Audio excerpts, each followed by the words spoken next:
Are you struggling for consistency in your sim racing? Does your iRating look like a roller coaster? If so, we have good news for you. The way to get more consistent is to first understand what you're doing differently than the professionals. And VRS is the answer. With our competitive subscription, you will have the telemetry, setups, tutorials, and everything else you need to fully analyze your driving. Our data packs and the ability to compare your driving with the best in the world will show you exactly where to adjust your inputs, change your driving line, and shave seconds off of your lap times. And our powerful and precise Direct Force Pro wheelbase and precision pedals are being used by some of the world's best drivers. All these champions agree that VRS hardware is not just the best on the market, it's also priced well below the competition. So if you're looking to upgrade to direct drive and the best pedals in sim racing, VRS is your answer. If you want to get better, get faster,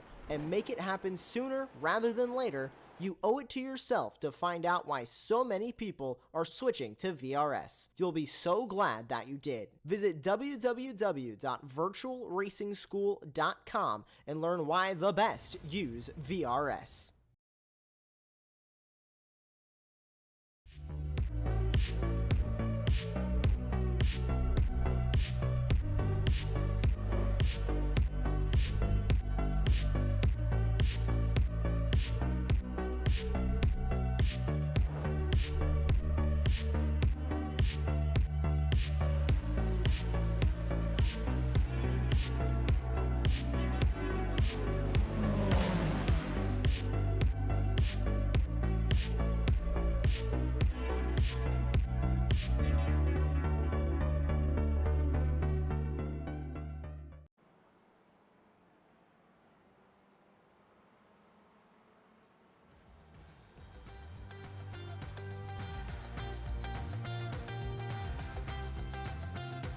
You stand tonight at the precipice of a new season with the same names, a new class, and fingers crossed for the same great racing action we've always come to expect from this series. Good evening, everybody, and welcome to Season 11 of the Ray Esports Racing League, coming to you tonight from the virtual sun-kissed shores of California. My name is Ron Mullins, and I'll be with you all season long here on Apex Racing TV. Joining me in the virtual commentary booth tonight is Avery McDonald, with our old friend Joshua Wilkie working on the cameras in the virtual production hauler. Now, we've got a lot to cover tonight, an awesome schedule being one of them, but one of the things that I have my eyes on tonight is a debut of a brand new class here. The touring car class is no more, and its replacement here is a Formula class. The Formula Ford and the Formula V that many of us have come accustomed to here on iRacing will be here later tonight in Race 2. I'm really looking forward to that. I think that'll be an epic race, and fingers crossed that you're looking forward to it as well. But before that, we have a Spec Racer Ford race to attend here tonight.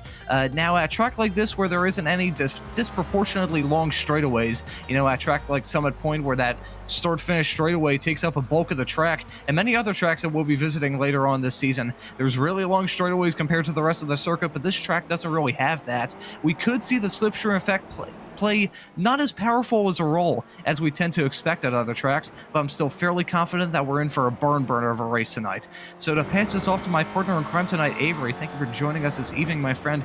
I'd like to know your thoughts on what we should expect from tonight's Spec Racer Ford race.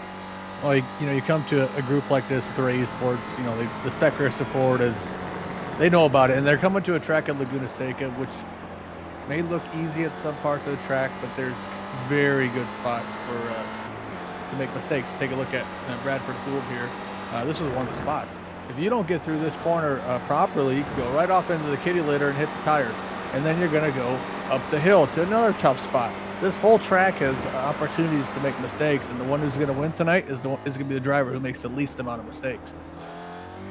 I think you really nailed you nailed the nail on the head right there. So I think you brought up a very good point there. This track is fairly old school in its design. You can see sand and gravel everywhere. There's not a whole lot of asphalt runoff at this track, really. Coming up to the final corner here is the only corner on this track besides turn 1 where you see a bit of asphalt runoff area. So I think we will see mistakes come into an effect, whether it be for the battle for the lead or whether it be for a battle outside the top 10. I think we'll definitely see some drivers make a little mistake, and it could be just a tiny little mistake, but at a track like this where there aren't really many breaks in the circuit, that could just snowball, and it eventually will really mess up your race, and it could mess up your qualifying laps as well. We're currently in qualifying now. You can see 8 minutes 25 seconds on the board with this 15-minute session here, and it's gold currently right now in P1 at 1:34.0. So he's setting in a very good lap time, about 0.3 ahead of Wozencraft in P2. So only 10 drivers to set a lap time so far. So we'll see that left-hand side of your screen with those SDK graphics. We'll see the times start to populate the board there. But I mentioned earlier that we have a fantastic schedule ahead of us here, not only tonight, but we also have some great races ahead of us all throughout the season between now and the end of February, when we round the season off at the virtual runoffs here for the Ray Esports Racing League. So I'll go through this schedule real quick. It's brilliant, I feel. And if I can pull it up real quick, navigate my notes here. And next time you'll see this series here on Apex, it'll actually be in the new calendar year in 2024. This series will be back on January 2nd at Lime Rock Park. The classic layout will have the Formula Classics, the Formula class, and the MX5 class. So that'll be the season opener for them in the MX5 category. And then after that, it'll be the Homestead Road Course running along conjunction with the Homestead Majors. So that'll be on January the 9th. That'll be the MX5s and the Spec Racer Fords. And then the Formulas will be returning after that at Sebring. So we've got a fantastic schedule of races ahead of us, and I'll go through here real quick and just go through all the tracks. So we have Lime Rock Park classic layouts, and we have the Homestead Road Course, Sebring, Summit Point, which has been described by many, including our former friend here on the series, Greg Ginsberg. He described it as heaven on earth last season. I can't really blame him. That's a fantastic circuit there in West Virginia. That'll be on January the 23rd. And we have Watkins Glen, the boot layout there, Mid-Ohio, Sonoma, Road America, and then to cap the season off at Road Atlanta for the runoff. So I'll ask you this here real quick, Avery. Of all the tracks that we'll be visiting this season, which one are you looking forward to the most? I tell you what, I'm looking forward to the runoffs at the end. Road Atlanta, such a fantastic racetrack. Holds the Petit Le Mans, but holds so many other events at the track, and it's it's one of my favorite tracks. I actually do pretty good at it, so it's nice for me to get speed. The other track I'm really looking forward to is the one we're at here tonight, Laguna Seca. It's a fun track. It reminds me back when I first started sim racing. This was in they had 3 tracks on the rookie schedule. This was one of them. But like you said earlier about qualifying right now, the biggest thing that's making this track so difficult is I've seen a lot in our timing and scoring. A lot of drivers are going off track here. You exit out of the final corner, turn 11. The final corner. You can't go too far off the track because that happened with Bradford, on his last lap. And if you're new to iRacing, if you go off the track, it eliminates your time. So we take a look at Steven here in that 150 car on track exit. If you go over those the rumble strips, that's an off track, and that eliminates your time. So that's one thing to always look out for qualifying, Ron. You got to get a good lap, but it's got to be clean. I will say one thing with these Spec Racer Fords, with how awesome the racing has been, regardless of what track these cars run at, it's always some awesome stuff here from not only this year's, but also the Weekend Warriors, which is also here on Apex. Qualifying doesn't matter too much, you could say. I mean, it's still, you want to grab the bragging rights and take the pole position, obviously, and of course track position does help, but I think qualifying may not matter a bit too much, because obviously with the strong slipstream effect that these cars have and the brilliant racing that they put on, it could definitely be very possible for these drivers starting farther behind to actually claw up and make some spots. But you can see fairly spread out field, all things considered. Gold still up there at the top of the board, the number 97 driver with the 134.0, and then you can see Buttermore down in P11 at 138.2, so he hasn't put together a very good lap time so far. So fairly spread out field, all things considered. I think the reason why that could be is a fairly smaller field than we've come to expect from this series, but also as I mentioned and outlined at the start of this broadcast, you don't have very long straightaways that always help these cars tug each other along with the slipstream effect. That could be the reason why the field is spread out a little bit, but I think the qualifying is still going to be really important, especially in that run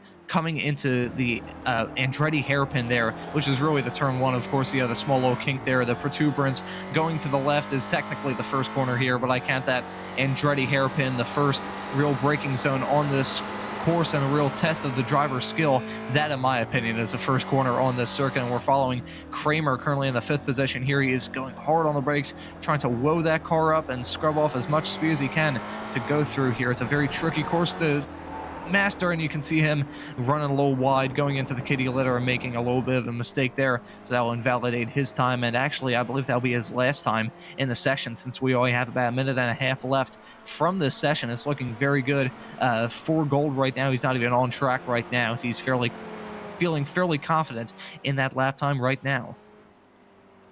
Yeah, really good lap for him. 3/10 quicker than Rosencroft, but like you said, it's very tight throughout the field. I mean, you have 3 drivers in the in the 34.3 bracket, so I mean, really tight. And Kramer not too far behind him, but Tom Lowry has got that. Just broke the 136 bracket, and I didn't tell you this yet, Ron, but I was driving this car a lot here at Laguna Seca earlier this afternoon. I got the call up to join such a talented group. I was really slow.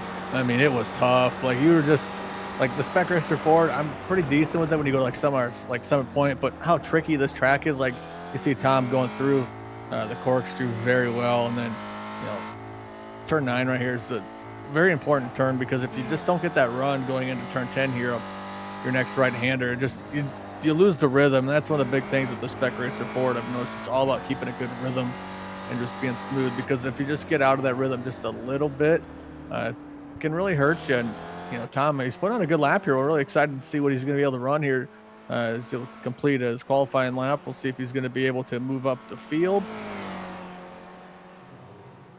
Not quite, but he put a really good lap in, just right off of.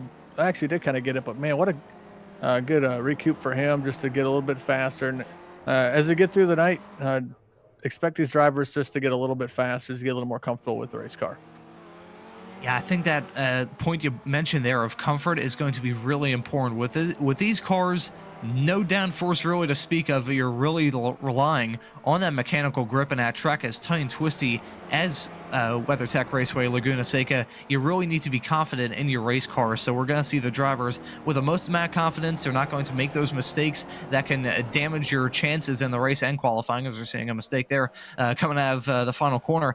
But the confidence that these drivers need to have to put together not only a good qualifying time, but also a good race, that is going to be really crucial for these drivers to have a good night here. And we're seeing some of these drivers finish their last qualifying laps here. We're following Blethen, currently running in P8 right now at a 155.9. So we'll see if he can claw up a little bit of time. You can see the checkered flag is already out, so all these drivers are on their final laps. It's looking good for Gold unless some of these drivers further behind gain a massive amount of time. It looks like it's going to be pretty good for him. It looks like he'll be able to take the first pole position of the Spec Racer Ford season, very wide coming into the final corner, and I believe that clip of the gravel is going to invalidate his time.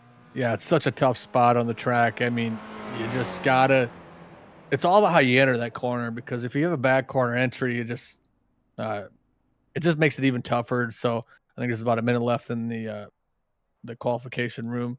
But I tell you what, though, Ron, we've seen these drivers are pushing the limits in qualifying, and then they're going to take a little step back, not like a tiny little step, just because they know in the race it's 20 minutes long. You can't really afford to make a mistake. And then as this race goes on, they're just going to get faster and faster and faster.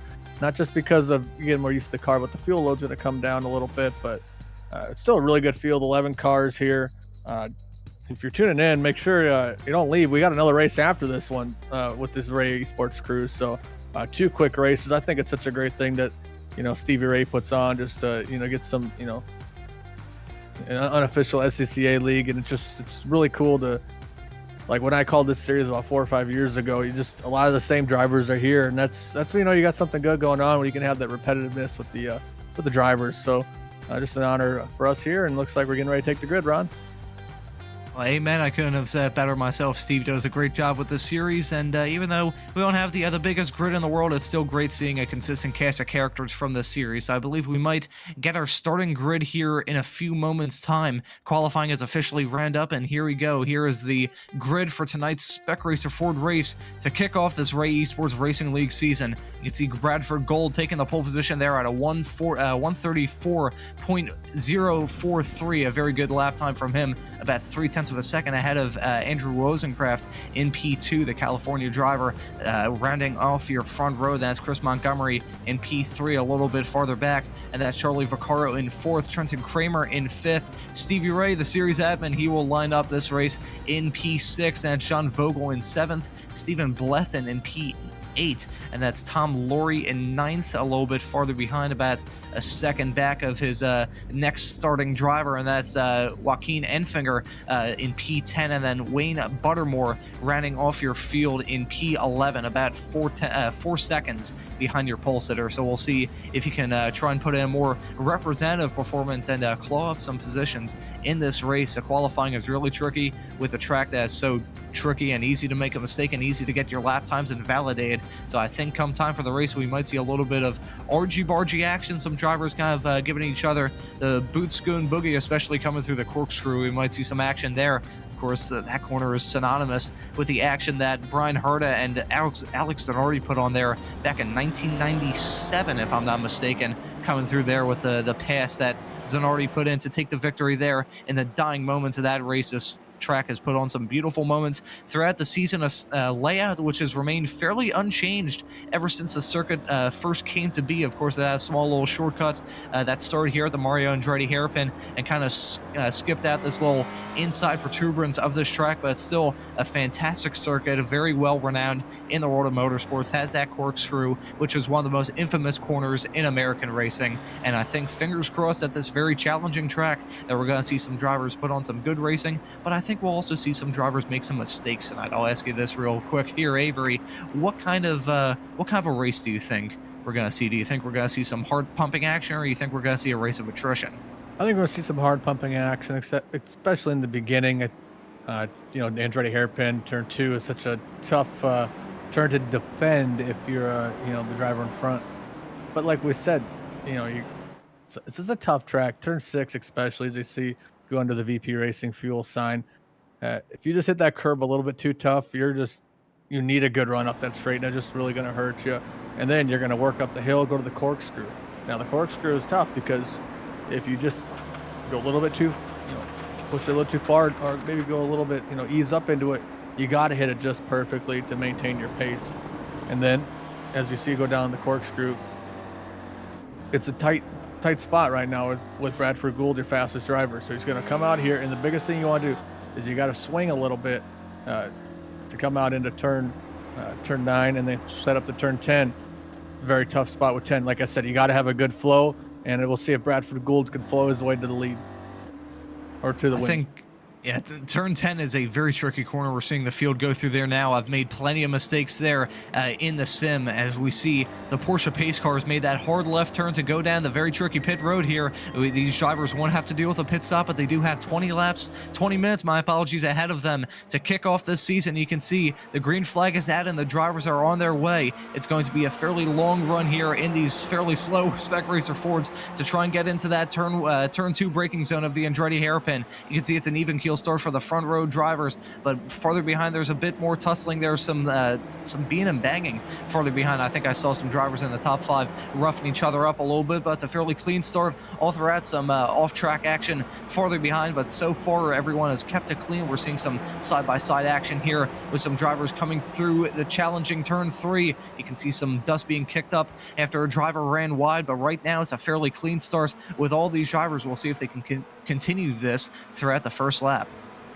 Yeah, pretty clean start so far, and look at a big move by Wozencroft, able to kind of catch up to Bradford Gould here. But like you said, these cars are slow, but I tell you what, these cars usually provide one of the best racing you'll ever see on iRacing. Just they're always so close, and they're so small, they're able to get around. I love these cars, Ron. I mean, if I was a much better sim racer, I'd probably run these cars up a little bit more often. But there you go, going through the corkscrew, very clean. You see all those drivers are just trying to hit it as perfect as they can, and we go back up to the lead with Bradford Gould getting a good run, swinging that car out.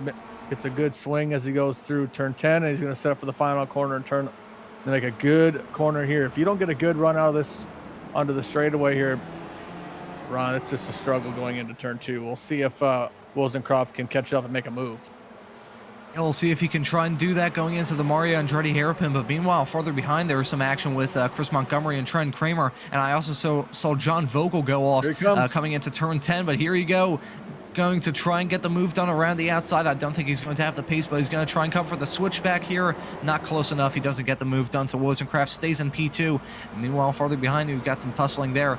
But yeah, very clean start so far. I think a lot of these drivers are tiptoeing their way around this circuit. I mean, so early on into this race, you don't think these drivers would try and go for kamikaze dives and try and go for really ambitious moves on each other so very early on into this 20-minute race, which isn't the longest in the world, but still has there's still a lot of stages that these drivers have to go through. A 20-minute race still isn't very short here, so I think these drivers are taking it a little bit easy at this stage, but I think Wozencraft is feeling really racy. You can see he's still very close to the back of Gould's car. You can see he clipped the curb a little bit there, so I think he's going to have a much better run. As they go into the corkscrew, you can see he's closing. Is he going to pick the inside? No, he's actually going to stay behind. I heard him crack the throttle just a little bit there, so he's playing a little bit safe at the moment. The driver currently running in P2 is taking it easy, but I think he has a very fast race car, and I think if he could just apply the pressure and stay close to Gould right ahead of him, I think he'll be setting himself up quite well for this race. Meanwhile, I think Buttermore has made some kind of mistake. He is down in last currently. You can see he's well far behind, 13 seconds down, so I believe he made some kind of mistake, possibly going through the corkscrew. You might have to take a replay to see what in the world happened there. With Buttermore, he didn't start in the best position in the world, but his race hasn't gone too well. We're following him now. Thank you very much, Josh, for this quick replay here going into the corkscrew. And is it just a little mistake from here? Maybe outbroke himself? No, just a little bit of a spin there on the compression. These cars are very reliant on that mechanical grip, and unfortunately for Wayne Buttermore there, the mechanical grip failed him coming through the corkscrew. I like the way Wozencroft's been racing. Ron just, had the opportunity to make the pass into. It just kind of maybe knew he wasn't going to be able to make that move, but just to see how it works, and then going up the hill to, the Rahal straight, he knew he was faster up there, but it's not on the time of the race to try to make a move like that. It was only 2 minutes into that race at the time of the attempt, but A good driving by him just to try to pick his spots. And take a look at Charles Ricardo here on board. He's chasing down Trent Kramer. It's always tough when you go through turn 8 up and then up to the Rahal straight when you're right on someone's bumper, because sometimes you're gonna miss a turn-in point or just miss something. So good job by Vaccaro there, and he's gonna get real close to Kramer, but able to squeak through. So good job by Charlie there to avoid contact there. But with how strong the slipstream is here, he's gonna catch right back up. But your cars have really pulled away up to 6th place. Pulled away pretty good. Yeah, forming a little bit of a train at the moment. You can see all these cars are stuck in a little bit of a queue. You can see on the left-hand side of your screen with these SDK graphics, as we're seeing Vaccaro made a mistake coming through the final corner and got sent on by Joe Vogel, who's actually managed to make up a position. John Vogel, I apologize, there, and he's made up some spots, as has Stevie Ray right behind him. He followed him through on Vaccaro. Now Stevie's trying to get the move done around the outside into turn 2. That is a very bold move. We haven't seen that work for anyone so far, but I believe he now might be at risk of losing a position to Vaccaro behind. Did a little bit of well, not long because it's just sand, but sand action there exiting turn 2. So Stevie lucky to hold on to that position for now. There's still a lot that can happen between now and the checkered flag, but you can see Montgomery has made a mistake. He spins coming out of turn 4 there, and he is going to drop down like a rock through this field. He was running in a very good position, and sadly for him, he is going to plummet down this field. Yeah, Montgomery, was looking in a good spot, and he was sitting there as they take a look at on board from him. Just kind of, got into the kitty litter, and that just over-rotated the car. And once his car gets unsettled, like you said, with that mechanical grip, you're along for a ride. But good job by Chris to avoid contact with anything, and the car's still clean. The one thing I want to make a point, though, you're talking about Stevie Ray. Good moves by him to get up to 4th, but real smart decision by Charlie Vaccaro by realizing, you know what, we're going up this long straight into the Andretti hairpin. Let me just back up a little bit and not try and run side by side and lose some time. But the guys who really pulled away, it's Bradford Gould and Andrew Wozencroft, and they're up, a second from the gap in 3rd. So those two drivers can just really get going and try to pull away, because they don't want to battle right now, because they just want to keep pulling away. The more they battle, the closer that gap gets. So good job of him. Here's Vaccaro just sticking his bumper close to Stevie Ray. Could fit a piece of paper through it. Yeah, that was pretty close between those two, and you can see Stevie run a little bit wide coming out of turn 2 yet again. He's made up 2 spots so far in this race, which is tied with Trent Kramer right ahead of him. They've had a good start. Meanwhile, Tom Laurie currently running in P6 in the number 260 car. He's managed to make up 3 spots so far, so he's had a fantastic start to this race, putting together a very good drive. Currently, we'll see how he'll fare in these in the next stage of this race. But that was pretty close stuff between Vaccaro and Ray. I think they're pretty close. We've seen some battling all throughout this field. I believe we might get a replay to see some battling that happened with Laurie. I believe he got a move done on the number 150 driver. I believe this is him getting the move done on Blethen, if I'm not mistaken, here coming into the corkscrew. Actually, no, my apologies. This is him following. Oh, yeah, you can see that was the number 4 car there of John Vogel. He made a mistake coming through the corkscrew. We didn't get a chance to catch that beforehand, but you can see him having a wild spin out of contention there. He was running in a good spot, but unfortunately for him, a quick little mistake here coming through the corkscrew, the second one of its kind that we've seen in this race. Oh, yeah, it's such a frustrating mistake to make as well, because you're stopped on the side of the road and you have to wait. It feels like forever. If this field was any longer, you feel like it'd be stopped there forever, waiting for everyone to go by and just try not to rejoin the track in an unsafe manner. So thankfully he was able to keep it rolling, but unfortunately for him, he lost down some time. Meanwhile, Stevie Ray and Vaccaro continue to battle here, and Ray makes it up into maintains his P4 spot. Vaccaro, I think at this point, is seeing the red mist a little bit and is getting really racing. Meanwhile, Blethen is pulled into the pits. Not sure what in the world happened to him there. So he is currently running in P11. Hopelessly have contention for him. Oh, yeah, boy. You can see that Spec Racer Ford is all kinds of screwed up. We got to get a replay to see what in the world happened to him. You can see that car is destroyed. Oh, look at the back. That's a pretty sad sight there. What do you think, Avery? It's a little damage. Here we take a look at the SDK Gaming replay, and had a good race going on so far. Yep, goes into the kitty litter there a little bit. We'll see going through. Oh yeah, just car gets unsettled hard in the wall. But you know, the one thing I've gotten pretty good at, Ron, is I always, if I'm gonna wreck, I try to get as close to pit road as I can. So he's got pretty lucky there. But one thing we're taking a look at the gap now. It's shrunk a little bit from Kramer to Wozencroft, who's the second and third battle. And I think Andrew's got a lot of pace. We'll see if here he goes, tries to make a move, but not really the most opportune turn. Going to try to do a switch through over and try to pull alongside him. But Andrew's fast, but it's always tough, Ron. It's like one thing to pass him. We'll see if he can make the move here. He's going to go the outside here. Wozencroft's got a big run as we go into the Andretti hairpin, and he clears them. And then maybe Kramer might try to go underneath Gould.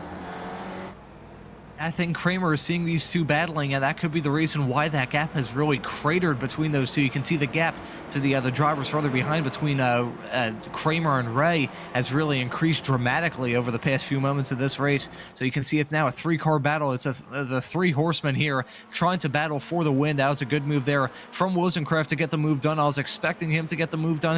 He was much closer coming into the Andretti hairpin than he had been at any other point in this race. It was less than a half of a tenth between those two, so he managed to get the move done fairly cleanly. That was the first time we've seen that round the outside overtake work coming into turn two, but I don't think it will be the last. I think all these drivers have really fast race cars, and as we enter the second half of this race, we'll see which one can prevail and take the first Spec Racer Ford checkered flag of the season. But you can see there a send there from Gold, and you can see them being and banging coming through the corkscrew there. That was incredibly close between Kramer and Gold. I thought Gold was just going to spin wildly out of control and maybe even hit the wall. That was some very hard contact between those two, but Kramer makes it up into P2. But with those two battling, Wozencroft has actually pulled a gap a little bit. You can see that gap is now about 0.4 of a second. It's closing up a little bit as they go onto the brakes coming into the final corner, and it'll close up a little bit here as they go down the start finish straight away. But I think it might expand. As you can see, the gap between Kramer and Gold is very small. I think we might see Gold maybe go for a move here, just close up a little bit and try and rattle his cage a little bit. But meanwhile, farther behind, the battle with Stevie Ray and Charlie Vaccaro is continuing here. You can see Ray still holding that inside line, that defensive line, and holding off that position. Meanwhile, further behind, Chris Montgomery and John Vogel are swapping positions in P7 and P8. So we've got battles all up and down this field right now. It's some pretty good stuff going on right now. I believe we have a replay to see a pass that happened with Kramer, I believe. So we'll see. This will be the insane battle that they had coming into the corkscrew. This was incredibly close. This was horn to the throat stuff just for me watching it, and you can see it's a last minute dive there, but he managed to make it stick and moved up into P2. That was some fantastic stuff there. Yeah, just a little slight contact, nothing major, but a good job by those drivers to get through that. But look at this, going up the Ray Hall straight. It's a 5-pack instead of the 3-pack, and Gold is trying to get around Kramer there. Great move by Gold. Bumper with a little bit by Kramer. I mean, what a battle. They're going through the corkscrew there, man. Side by side through there. Kramer trying to clear around Gold, not able to get it. Here comes Stevie Ray. Ray's going to go around Gold. Stevie Ray is coming. Let's see if Stevie's going to defend. I think he's going to have to, not going to have to defend too much. Good job by Stevie to recognize the situation. Gets a good run going on to the big front straightaway. We'll see if Gold's just going to say, I'm going to push you back up there. Bump drafting style. Here comes Gold, going to try to make a move. Is he going to be able to let it stick? He's got a little bit of damage, though. Yeah, that's one thing these drivers have to be careful of. That small little slit there at the front end of these cars is a radiator opening, and if they damage themselves too badly, they might have to come into the pits and repair that. Of course, there is a fast repair in this series that these drivers can use. However, still coming down that long pit lane is definitely not what these drivers want to do, especially in this very tight battle here between Kramer, Ray, and Gold. This is incredibly close, and Vaccaro as well. But the main battle that we're following now is Wozencroft and Kramer up ahead, P1 and P2. Oh, you can see some Ooh, that is incredibly close there. This is going to be a brilliant move if he can pull it done. Kramer gets it done, coming through round the outside, going into turn 8. He gets the move done and clears him, but it may not be over yet. We'll see what happens between those two up towards the front. Meanwhile, I'm keeping my eyes on this battle here between Vaccaro and Ray. It's still very tense between those two. They've been battling pretty much all throughout this race, and they're still battling here. You can see Vaccaro dropping back a little bit, but I think he'll close up quite a lot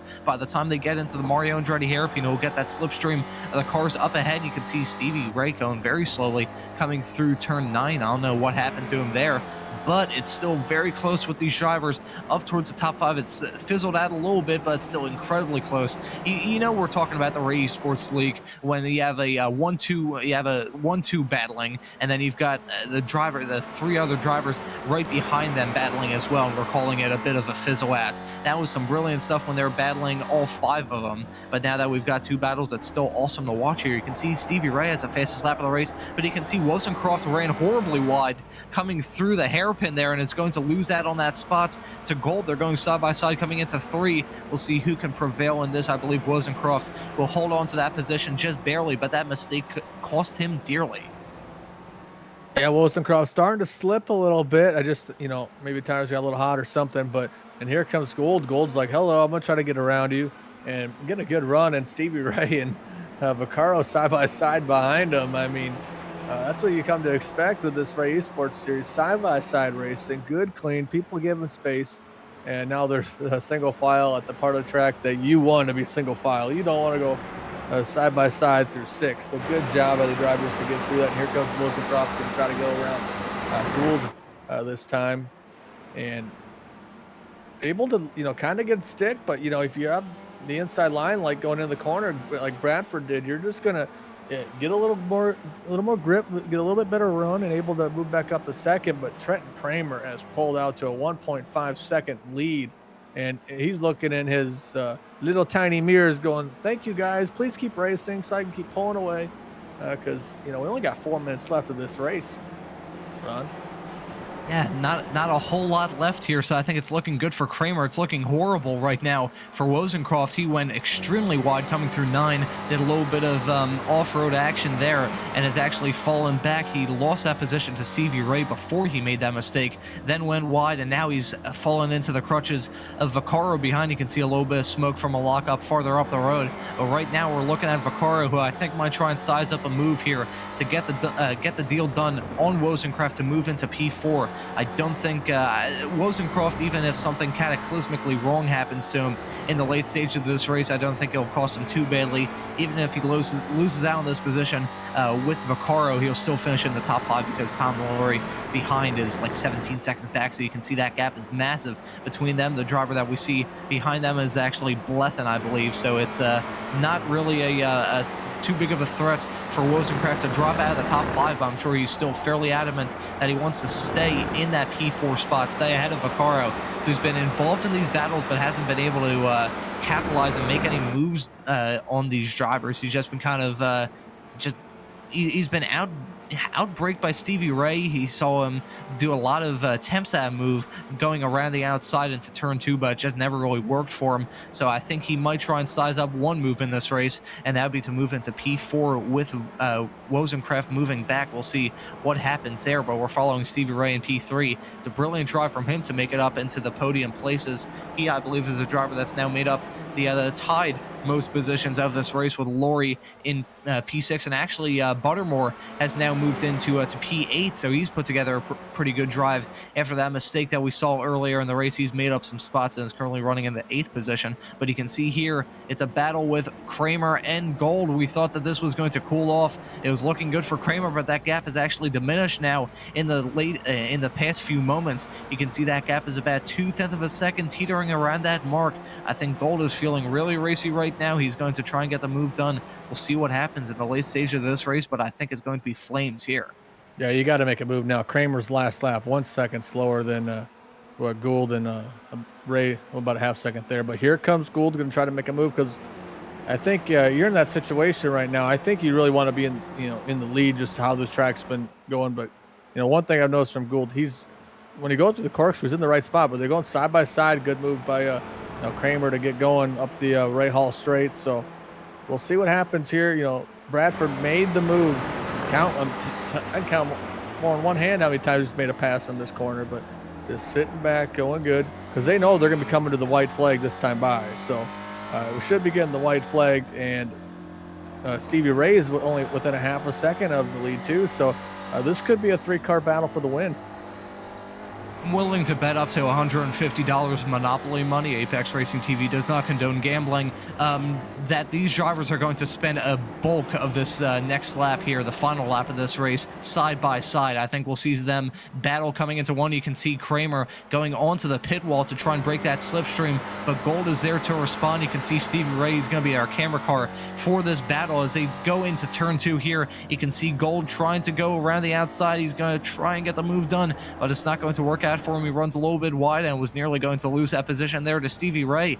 That would have been a very unfortunate turn of things for him there, but you can see he's going for the move coming into turn 3. He pulls off the move there, but it's not close enough, but he's still very close. They're still going side by side, and now Stevie Ray's gotten involved in this fight. I think he's smelling a shot at win here, because I think these drivers are going to be battling very hard, and maybe coming into this corner, he can try and get a move done, a very bold move going down the inside. Now he's going to stay back. He's going to wait for these drivers to battle in these final few corners. I think he might be looking at these two battling ahead of him and think if these two knuckleheads battle coming into this corner, it's going to end in tears and I'll be able to take the win. But you can see Wozencroft now is involved in this fight. Stevie Ray trying to get the move done on Kramer around the outside. Gold has taken the lead. He's fallen back. You can see very close there. Wozencroft nearly going into the dirt, trying to sneak his way around the both of them there. But you can see we're following Gold. We're looking back now on that very tense fight between those 3 cars right behind him. But with the gap he's pulled in the last few moments of this race, it's looking very good for Bradford Gold right now. He's coming through, coming into the final corner here in the next few moments, unless something dramatic happens here and Kramer pulls off the move of a century here. It's going to look very good for Gold to take the first Spec Racer Ford checkered flag of the season here in season 11 of the Ray Esports Racing League. He's come out of the final corner, and that gap is growing, and he's going to take the checkered flag with Kramer in second and Stevie Ray in third, completing your podium here. A brilliant night of action with a very small field, all things considered, but still it was awesome to watch, and Gold manages to take the win to kick this season off. Yeah, what a run by, well, the whole, all the drivers here in this series, but man, that top 4 and that final lap, I mean, you could have laid them under a blanket and they all ran each other clean. Went side by side through turn 6, which was such a tough corner, going up the Ray Hall straight. Just a phenomenal race there. Congratulations to Bradford Gould. I mean, he was sitting 4th and 5th for a little while. Kind of didn't necessarily count him out, but what a great job by him.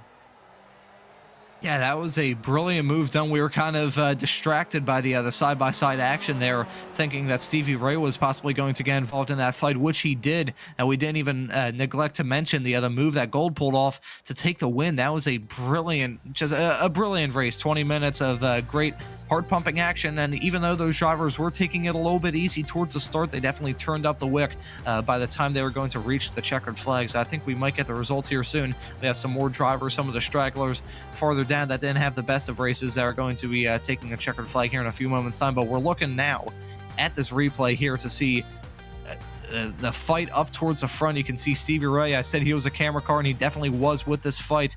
It's a move from Gold around the outside. At this stage, he was probably thinking, I'm barely going to hold on to this. You can see he just managed to carry that speed through, and it was a bad exit there from Kramer that actually really helped his case there. You can see a little bit of contact there between Kramer and Ray as they exited the 7th corner there. That was a fantastic way to kick off this season. What do you think, Avery? Oh, yeah, absolutely. I mean, just super excited for that Spec Racer Ford race at Laguna Seca, because it's going to put on a good show, and just a phenomenal race. As we're going to get to the results, take it away, Ron. Alrighty, we will take a look at the results. It's a lot to go through here. We've got Bradford Gold in P1, Kramer in P2, Stevie Ray running out your podium in 3rd. That's Wozencroft having a fairly tough second half of this race. He finishes this race in 4th after he led it at some points. That's Charlie Vaccaro having a hard-fought race. He finishes in the 5th position. That's Montgomery finishing in 6th. Tom Laurie dropping down. Actually, he was running in 6th, drops down to 7th by the time he took the checkered flag. Wayne Buttermore making up a lot of spots from last place start. He finishes in P8. That's Stephen Blethen having a tough run of things in the Spec Racer Ford race here. He finishes in 9th. Enfinger having a very tough race. He finishes in 10th. And then Vogel, who's involved in an incident, he finishes last in P11, 6 laps down. So I think before we switch over to the Formula race, which I'm very much looking forward to, we actually have some interviews here, and I believe the first is with your winner here, Brad Gold. He has now joined us here in this virtual commentary booth. Brad, thank you so much for joining us. How was the race from your end? Super, super exciting. Thanks for having me. Yeah, it was awesome to watch from our perspective, so I can't even imagine how it was from your end. Yeah, it was a roller coaster of a race because I went down from pole to 4th, where I had Wozy and then Trenton and then Stevie ahead of me, and then I was able to get past Stevie and slingshot back into the race for the podium. So yeah, it was great.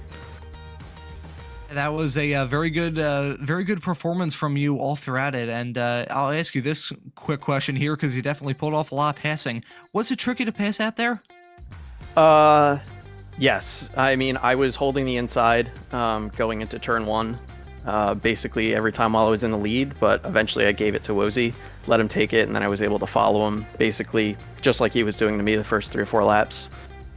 So yeah, it's exciting. The only passing I think I did was probably on the back straight. So yeah, you were making moves in the corkscrew. It was a phenomenal race. Corkscrew. Yeah, safely trying to get through the inside of the corkscrew. Yep. So Trent and I traded paints a little bit, but that's okay. Yeah, saw a little argy-bargy action there, but with these cars, you can't really damage any aerodynamic parts because there are no aerodynamic parts on these cars. So forgive me if I'm wrong, but will you be in the Formula race for race 2 here tonight? And what do you expect from that if you are? Less hopeful than SRF. SRF is my main it's my main car that I usually go with. So, but you know, I practice a little bit with Formula V, so I'm going with the slower class. So we'll see how it goes. Fingers crossed you have a good race, and fingers crossed we have even more action from that race in a few moments' time. Brad, thank you so much for joining us, and we hope to see you later tonight. Cool. Yeah. Thanks, guys. That was your winner from this evening, Brad Gold, and now we have Trenton Kramer, and I think I'll pass this off to you, Avery. Hey, Trenton, congrats on a great race. Hope you're not qualifying right now, or if you are, you're all good with an interview, but congratulations on a fantastic race, you know, coming home and second place, and you just put on a heck of an effort, and it was really impressive. How was that race for you? Because it was great for us. Man, it was a stressful race. I just got done telling Wozy about how much I hated that track. Still to this day do not like that track. The lack of grip in iRacing is just really, really tough, especially when you don't have the feel of what the car is doing and what the track's doing. So it was really stressful just trying not to send it into the door of my opponents as I was going around, and got a little bit more comfortable in the draft and working around with people, and unfortunately I had a huge moment exiting the corkscrew, and that allowed Brad to get another second on me, and wasn't really much I could do about that other than hope for the best once he got past me, and hope to see him slide off into the sand. But man, that was a great race. Yeah, absolutely. And I see you're ready. You're doing the other one tonight, running with the Formula cars. And I tell you what, it's a different type of car. You're coming from second place in the Spec Racer Ford. Do you have any expectations for this one tonight? It's, as you mentioned, it is a completely different car. You go from iRacing's SRF, where there's not really much initial bite, to a car that has all of the initial bite, and it's going to be tough for me to adjust. I'm not really good at adjusting quick back and forth. But we're just going to go out here. We're going to have some fun. We're going to see if the idea of running the Formula Fords and the Vs works great together, or if not, then I guess we'll just try it again on another track.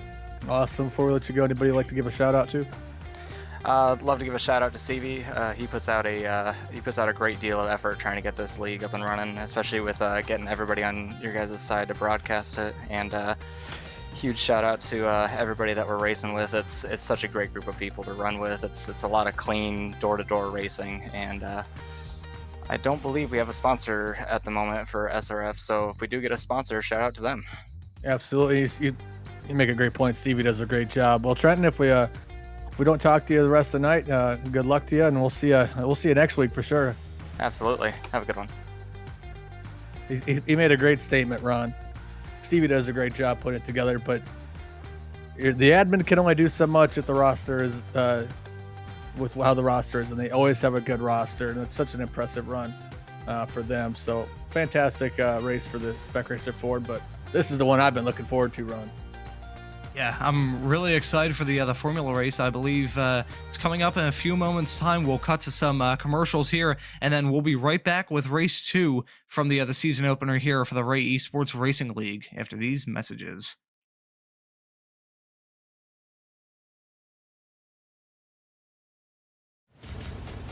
Are you struggling for consistency in your sim racing? Does your iRating look like a roller coaster? If so, we have good news for you. The way to get more consistent is to first understand what you're doing differently than the professionals. And VRS is the answer. With our competitive subscription, you will have the telemetry, setups, tutorials, and everything else you need to fully analyze your driving. Our data packs and the ability to compare your driving with the best in the world will show you exactly where to adjust your inputs, change your driving line, and shave seconds off of your lap times. And our powerful and precise Direct Force Pro wheelbase and precision pedals are being used by some of the world's best drivers. All these champions agree that VRS hardware is not just the best on the market, it's also priced well below the competition. So if you're looking to upgrade to direct drive and the best pedals in sim racing, VRS is your answer. If you want to get better, get faster, and make it happen sooner rather than later, you owe it to yourself to find out why so many people are switching to VRS. You'll be so glad that you did. Visit www.virtualracingschool.com and learn why the best use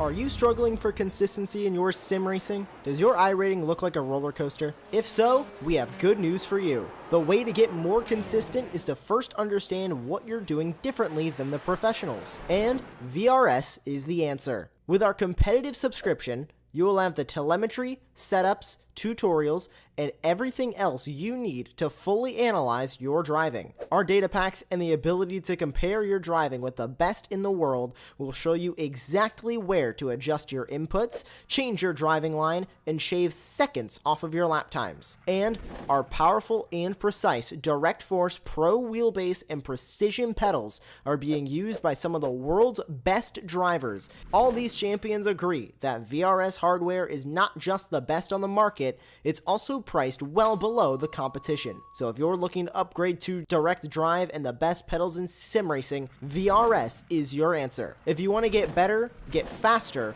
and make it happen sooner rather than later, you owe it to yourself to find out why so many people are switching to VRS. You'll be so glad that you did. Visit www.virtualracingschool.com and learn why the best use VRS.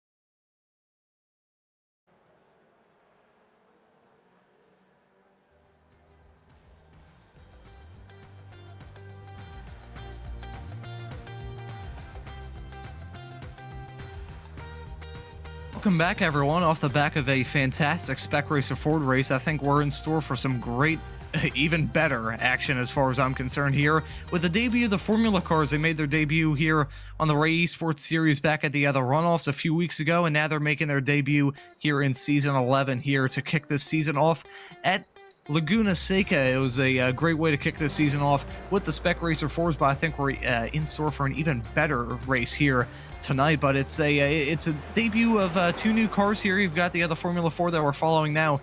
The number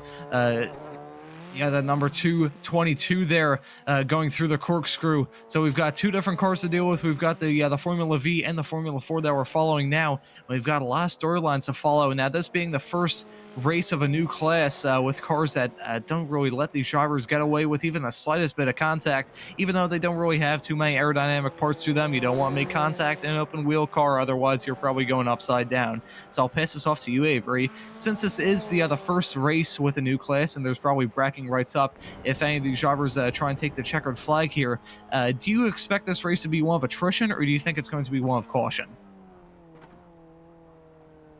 That's a good question, because I think it's going to be a little bit of both, because you got to be a little cautious, but you got to have some attrition. I mean, I tell you what, man, we see these cars throughout. I love the Formula Ford. It's one of my favorite cars on iRacing, and that and the Formula V, you have to be out of control but in control at the same time. There's no way around it. If the car's out of control and in control at the same time, you're going to be fast. But if it's out of control in both circumstances, you're going to be in the wall, flipped on your lid. So it's going to just different from what we've seen earlier with that Spec Racer Ford, but it's the Ray Esports. These guys never disappoint.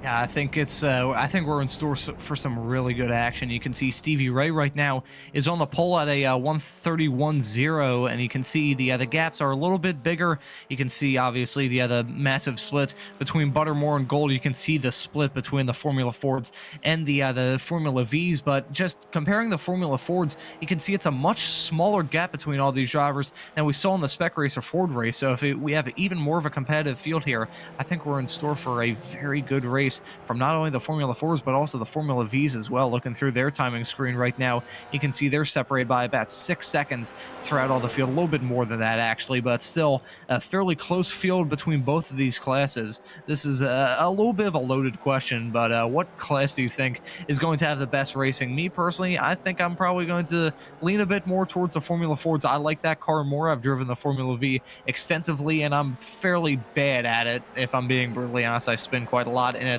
but I think the Formula Fords are going to be really cool to watch. I think those fast, like spider-esque cars, I always liken them to a spider with how far the wheels stick at. I think it will be some good racing. So I'll ask you this, Avery, what class do you think is going to put on the better action? Oh, I don't know, man. Both of them are going to be fantastic. I tell you the one thing I want to point out, though. Take a look at the Formula V timing. That starts with who? Bradford Gould and Trenton Kramer, our first and second place drivers from Spec Racer Ford, and they're top of the chart for the Formula V. And then you got Stevie Ray, who finished third in Spec Racer race, and he's starting on pole so far provisionally.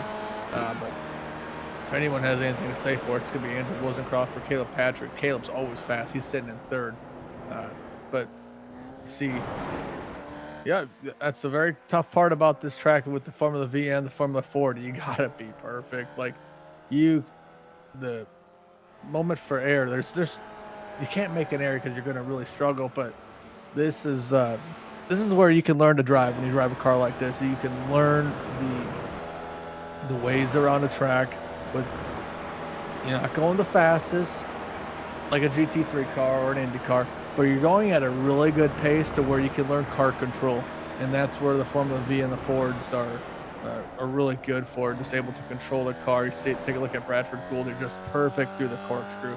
He's on a really good lap right now. We'll see what he ends up. Goes through turn 9 very well, and then it's going to swing back over a little bit and go through turn 10. You want to get a good run into here, just nail that apex and try to avoid the turtle. But so this time, or not turtle, the center, there's that little red portion of the rumbles, and you just can't hit that, as you saw with what happened to Brad there. So his lap isn't going to count, but he's still fastest of the Formula V so far. And there's the 82 of John Wilson going to complete his lap. And his lap was just a little bit slower than the time before. So good job for him, just still running a good time. But that's super tight throughout both classes. Yeah, incredibly tight, and fingers crossed it converts to the race, because if it's anything like the Spec Racer Ford, I think we're in store for a pretty good affair here. You can see Wozencraft has actually moved up into the pole. Never mind, Caleb Patry has now moved into the pole position at a 130.4, so you can see him really staking claim on that spot, about a half a second ahead of Wozencraft. So Caleb Patry pulling it out at the last second there to grab the pole position. A lot of these drivers are going to be completing one more lap. Caleb Patry is one of them. You can see him coming through the first series of corners here, coming through turn 3, heading into turn 4 now, but it's looking good for him. We'll see if Wozencraft, or actually no, Stevie Ray's in the pits, so he won't be able to respond and make up any spots. He was at the pole position for a long time there, but then Wozencraft jumped ahead, and then Caleb Patry jumped ahead there. So we'll see if Caleb Patry can improve on this lap, or we can see Wozencraft possibly move up a spot. He has a long way to claw. You can see that gap is about a half a second between those two. So we'll see what he can possibly pull off here, and you can see Caleb Patry, yeah, he probably wasn't going to improve on that lap, so he takes a hard right turn and sends it into the barriers. But the point you mentioned there of the inside curbs, that is going to play a pretty big role in this race. We got to think of a name. They're not green, so we can't call them the turtle curbs. I don't know, ketchup bottle curbs. They're reds. I guess that, yeah, that it's either way, much like a ketchup bottle, you don't want to have it whacked on over your head. And with these cars, you don't want to whack the underside of them with those curbs. With these tiny little Formula cars, some of those curbs are basically half the size of the tire. So it's, if you hit one of those, let alone the Spec Racer Fords, or even some higher up Formula cars, if you hit those, you're in real trouble. So if you hit them in these very tiny Formula cars, you're going to be in for a world of hurt. But qualifying is wrapped up. You can see pretty much everyone is in the pits, apart from Jacob Schilling, who we're following now, is going to be taking the checkered flag here and ending his qualifying session. He is currently in 12th. I believe he will remain there. I don't believe he improved on his lap time there, but everyone else has gotten their lap times in. Overall, it's going to be Caleb Patry grabbing the pole position there. A fairly dominating drive from him, as we're seeing the Formula V there with its front tires picked up a little bit. We're not going to be seeing any pit stops here. Well, you might see some pit stops for some drivers that run into trouble, but I don't think we'll be seeing some pit stops throughout most of the field. So I believe we'll be getting our starting grid here soon. It's a much longer starting grid, and we also have some proud partners to give a shout out to on this warm-up lap. So it's Caleb Patry grabbing the pole position. A fairly dominant performance over Andrew Wozencraft, my apologies, about a half a second separating them. That's Stevie Ray a little bit farther behind in P3. Chris Montgomery will complete your second row in P4. That's Miles Brown, the first of the drivers, a second behind Caleb Patry. He will start this race in 5th. That's Skip Brock Jr. in 6th. He will round off your third row. That's John Wilson and Wayne Buttermore completing the row. After that, that's Charlie Vaccaro, who is 3.3 seconds off your pole sitter. He will be the last of the drivers in the Formula 1600. He will start 9th in class. And then looking through the rest of the field, we have Bradford Gold taking the pole position in the Formula V cars. He fancied his chances quite well, and he will be starting this race from the pole in the number 97 car. That's Trent Kramer, the two arch rivals, you could call them, from the Spec Racer Ford race. They'll be joining the front row there. That's Jacob Schilling and Tom Laurie in P3 and P4. Laurie put together a pretty good drive in the Spec Racer Ford race, made up quite a lot of spots. If he makes up 3 spots like he did in the Spec Racer Ford race, he'll be in for a very good result indeed. That's Stephen Blethen in P5. That's Joaquin Effinger in P6, and that's Mark Sherman rounding out your field in the number 18 car, who did not set qualifying time. He'll be starting in 7th. Yeah, really good time so far. Formula Ford, super tight. Formula V, also very tight. But this is a little bit different than what we've seen earlier with that Spec Racer Ford run. But Spec Racer Ford, you can kind of use the rumbles a little bit, the ketchup bottles. But I tell you, these cars are going to make it a little bit more difficult. And we have a little bit, they don't have much room for mistake, because if you go off a little bit, you're going to go into the kitty litter. But this should be a fun one. I think we might see some wheel-to-wheel contact that could end in disaster in this race. We'll just have to wait and see. Now, before we get into this race, we have to thank the proud partner of the Formula class here on the Formula 1600s. To be a bit more precise, you see their logo in the top left of your screen. It is SimMotion. SimMotion is a store by sim racers for sim racers, carrying everything from bun boxes to steering wheels and the best brands from the sim racing world, including SimMagic, Moza, Husingveld, and many, many more. With about 50 years of experience in the industry, SimMotion is a great choice for sim racers in both North America and Europe looking to upgrade their simulators. If you'd like to check out what SimMotion has to offer, go to us.sim/motion.com. That's us.sim-motion.com. SimMotion is not only the official sponsor of the Formula 1600 official series here on iRacing, but is a proud partner of the Formula 1600s here on the Ray Esports Racing League. Now we're about to get the green flag here in a few moments' time. These drivers are heading their way into the corkscrew. We saw a lot of battling coming into the corkscrew. I ask you this here, Avery, before we take the green flag, do you think we're going to see that battling in the corkscrew translate here into the Formula race? I don't think you're going to see as much side by side as we've seen with the Spec Racer Ford, but it's a great opportunity. It's just probably the second best, one of the second or third best chances you have to make a pass. Turn 2, Andretti hairpin being one of them. But with these caliber drivers, if there's a chance to make a pass, they're going to make it done, and they're 99% of the time going to make it done cleanly. That pace car makes a hard left-hand turn, and Patrick's going to lead us to the green. Going to be Caleb Petrie leading us, and we're going to see the entire Formula field, a very long field here, trying to come around that final corner, and the green flag has now come out. And it's Crab getting a little bit of a jump. You can see farther behind some drivers taking a jump as well. It's Petrie having a very good start, some 3-wide action farther behind. We'll see if they can all get through turn 1 cleanly. Meanwhile, the Formula Vs have taken the green farther behind. It's a clean start for them, I believe, as well. You can see some 3-wide action and some locking up as well. That is very close there. The battle for the podium positions and some more side-by-side action right behind them. That was incredibly close. I'm surprised they all made it through there cleanly, but it's a very good start for our pole sitter in Formula Fords, Caleb Petrie. He has hold on to the lead, but it's definitely not over yet. We still have a lot to play for in this race, but farther behind, we see some slipstream action happening there. We'll see if the slipstream action rears its head in this series, much like we saw in the Spec Racer Fords earlier tonight, but it's a clean start in the Formula Fords. It's a clean start in the Formula Vs, but we've got some side-by-side action here with the leaders here. You can see they're battling in the Spec Racer Ford race, and they continue to battle here. It's an as we see, that's a number 95. Actually, I believe, no, that's the number 150 there of Stephen Blethen making a mistake coming through turn 7. Not sure what happened there. Might have been contact, might have been a mistake. We'll just see. We might have to grab a replay after this first lap, but so far it's a fairly clean start for all these drivers. Some battling up towards the front of the Formula V field. We're following that now with Trent, Kramer, and Bradford Gold. This is incredibly close between all of them. They've clawed for position earlier tonight, and they're continuing to claw for position here.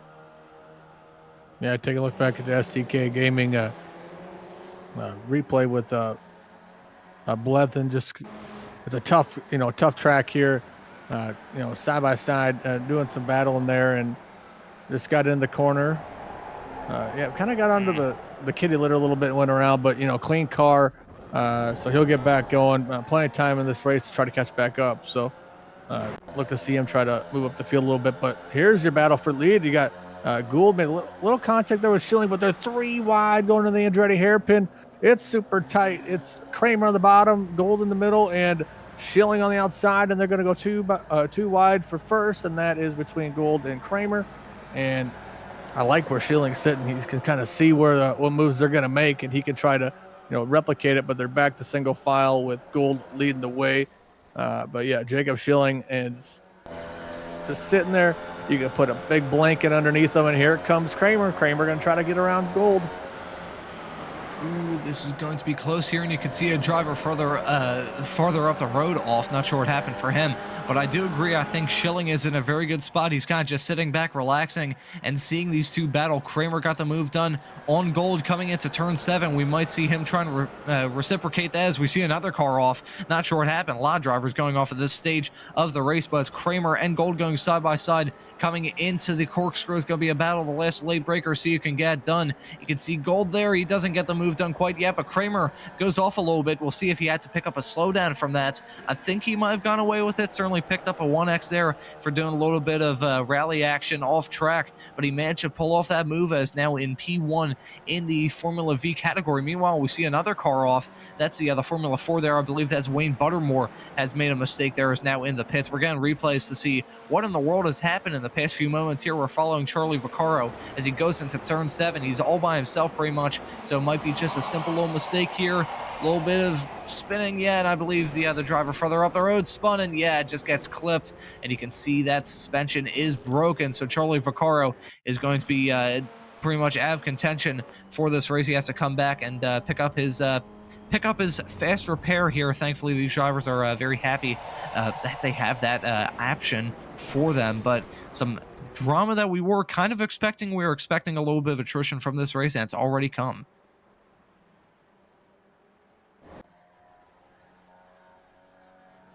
Unfortunate for him, get that quick fix for him. But man, this battle with this Formula V is just, it's been on fire. I mean, Gould, Kramer, Schilling Schilling makes a big move on Kramer.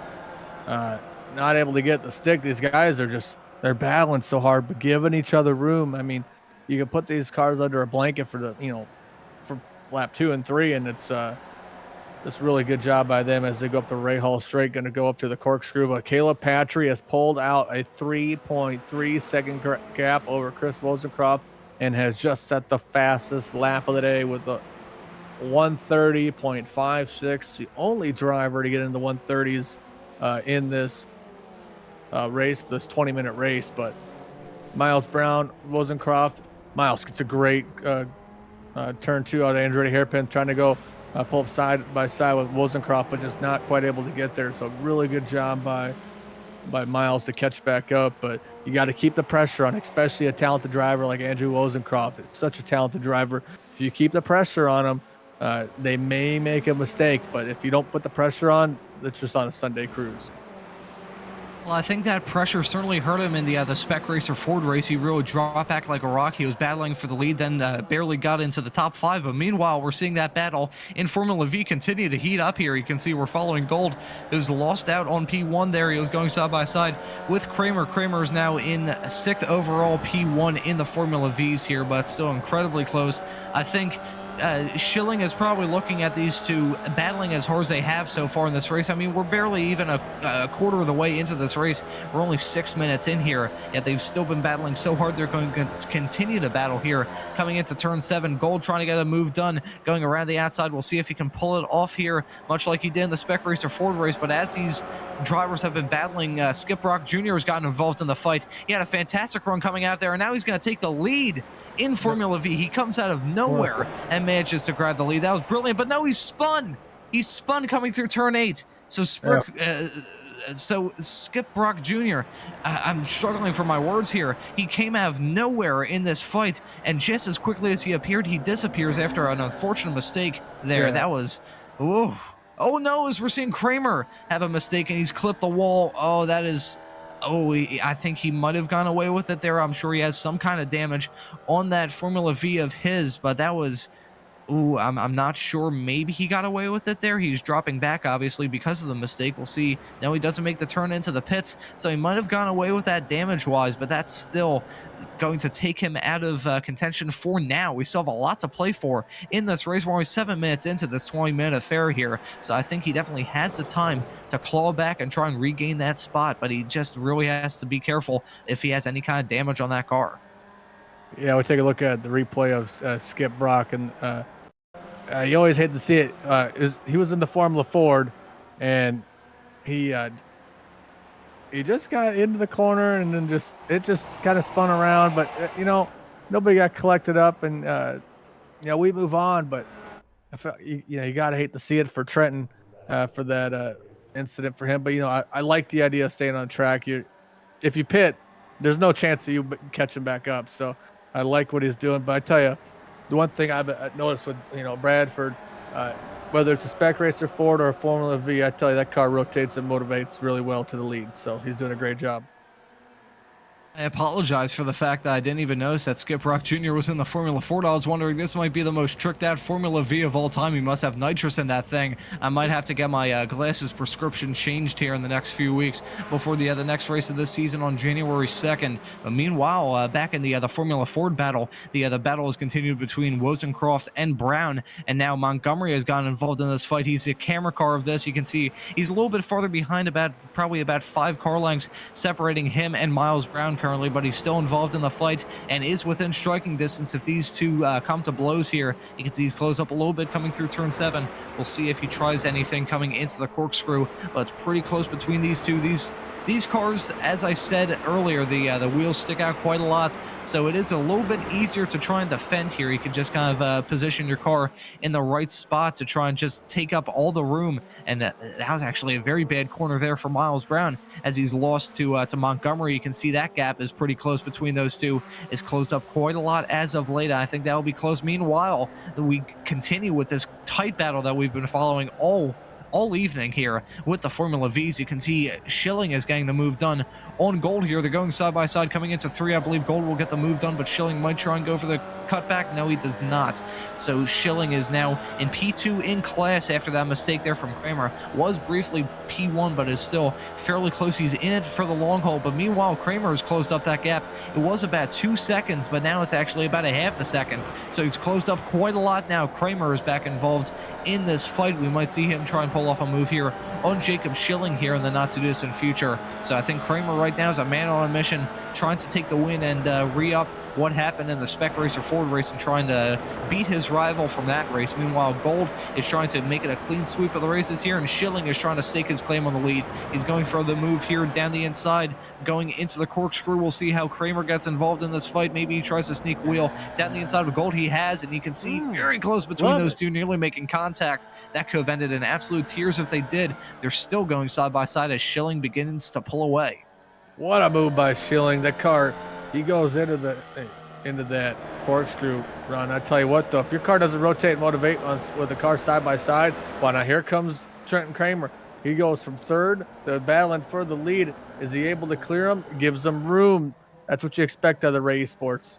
Some drivers are just going to go up there and block him, but no, he gives them the room he needed, and they're side by side at the start finish line. Kramer 3 wide. Kramer, Schilling, Gould. I mean, slap me silly for how good this race has been going so far. Ooh, is this going to end in blows for all of them? Ooh, that was very close. Schilling backed out a little bit, but he's now trying to get the move done on Gold here. Yeah, they're going side by side here as Kramer is retaking the lead. But as they've been battling, the drivers farther behind there of Wilson and Buttermore have closed in on that fight. Actually, no, I apologize. I believe they might be lapped cars involved in this fight, or they could be on the lead. I'm not too sure. Or live timing is kind of having a little bit of a glitch here. It looks like they're involved in this fight. I believe John Wilson, if he is involved in this fight, he actually just took the lead here, so it's I'm not sure what's going on my screen at least. Yep, you can see. Again, it's me getting confused with the Formula Fords and the Formula Vs. I apologize, but yeah, it's still close with that fight between Kramer, Gold, and Schilling. I think that will be the fight that we have to continue all throughout this race. Schilling, wearing the number 1 on that car, is going to try and be number 1 at the first race of the season. Yeah, man, this battle for the lead is just amazing.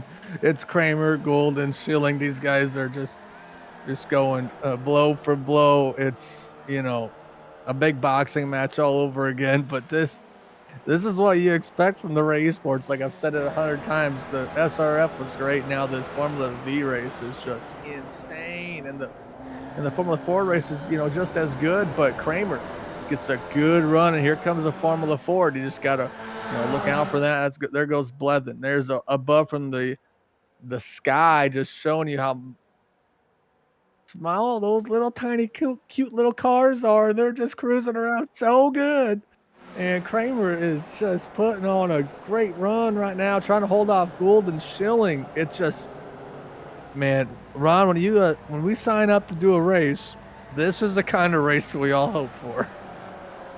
I think with my my bad vision, I may have to definitely not behind the wheel. That's for sure. I think my eyes would probably disqualify me as a driver immediately. But meanwhile, you can see closing in on this great fight in Formula V is this great battle in Formula Ford. You can see they're going 3 wide for the battle for Formula V, and it's holding up Miles Brown.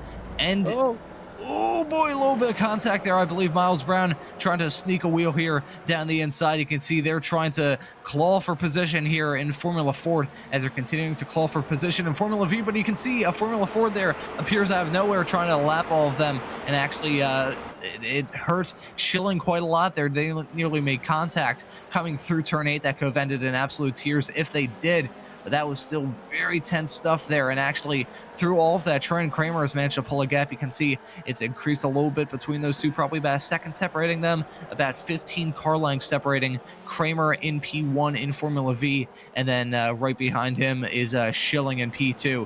But we've seen Kramer surmounted a very much bigger gap earlier on in this race, so I think that fight is far from over. Certainly this one isn't far from over. You can see it's turned from a 2-car battle to a 3-car battle. Now it's a 4-car battle here, but really Wozencroft is the only one challenging Miles right now. He might go for a move down the inside. He does not. So right now pretty close between those two. Meanwhile, we cut back to the battle here in Formula V. You can see a little bit of locking up there from Gold here, trying to get a move done down the inside of Schilling.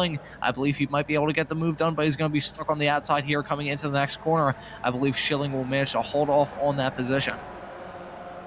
Yeah, I mean, these guys, you know, had a little bit of a gap, but with how the slipstream works and how talented these drivers are, they're set pretty good. But this is another great battle. Wozencroft is trying to have a hard fight with, you know, 4 drivers. You got, you know, Miles Brown and Montgomery and Stevie Ray. You can fit these 4 drivers in just a little bit larger blanket than what the Formula V's are, but you know, Montgomery's sitting in a good spot. You know, you're behind, you know, really fast drivers like, gets a, you know, little hairy there with Wozencroft going into the corkscrew, and that allows Miles Brown to pull away just a little bit. But you know, once we get to, you know, that front straight, they're going to pull away. But then you go to the Formula V's here going into the corkscrew, just side by side for the 5 millionth time in this 20-minute race, just putting on a heck of an effort. So another good battle here. Just some, you know, that's a great thing about the Ray Esports League, Ron. No matter what speed you are, you're racing against somebody.